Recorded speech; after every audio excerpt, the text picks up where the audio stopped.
श्री स्वामी समर्थ. गुरुपुष्यामृत योग म्हणजे काय? तर गुरुवारी आलेलं पुष्य नक्षत्र या योगाला गुरुपुष्यामृत योग म्हणतात.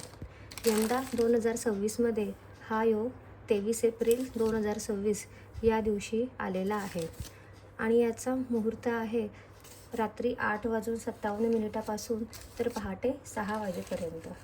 तर ज्यांना कोणाला सेवा करायच्या असतील गुरुपुष्यामृत योगाच्या, त्यांनी या मुहूर्तामध्ये करू शकतात. तसेच आज गुरुवार असल्यामुळे आपण स्वामींची सेवा न चुकवता ही सेवा करायला हवी. त्याच्यात सर्वप्रथम मी इथं दिवा आणि अगरबत्ती लावून घेतलेला आहे आणि आता आपण पूजेला सुरुवात करणार आहे. माता लक्ष्मीची प्रभावी सेवा करण्यासाठी सर्वप्रथम आपण माता लक्ष्मीचे पाण्याने अभिषेक करून घ्यायचा आहे.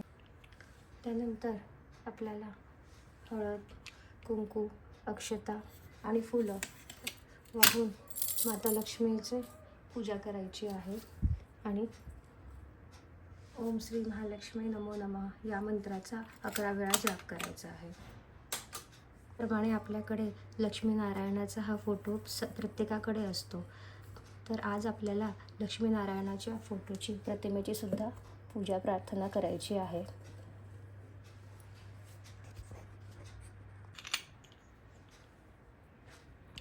आणि ओम नमो भगवते वासुदेवाय नमः या मंत्राचा 11 वेळा जप करायचा.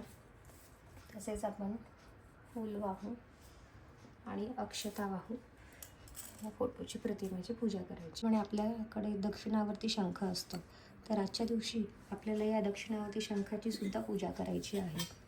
तर सर्वप्रथम याचं व्यवस्थित अभिषेक करून घ्यायचा. त्यानंतर याच्यामध्ये थोडंसं पाणी टाकून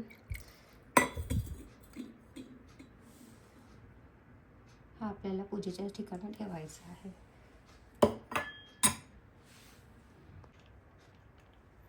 अशा प्रकारे आज गुरुपुष्यामृत योग निमित्त आपल्याला माता लक्ष्मी, लक्ष्मीनारायणची प्रतिमा आणि दक्षिणावर्ती शंख यांची मनोभावे पूजा करून आपल्याला आजच्या दिवशी स्त्री सूक्त याचा पाठ करायचा आहे. त्याप्रमाणे ओम नमो भगवते वासुदेवाय या मंत्रांचा 21 वेळा किंवा 108 वेळा जमल्यास जप करावा. आणि जर आपल्याकडे वेळ नसेल तर आपण 11 वेळा मंत्रजप मनापासून केलं तरी ती प्रार्थना आपली देव ऐकत असतो.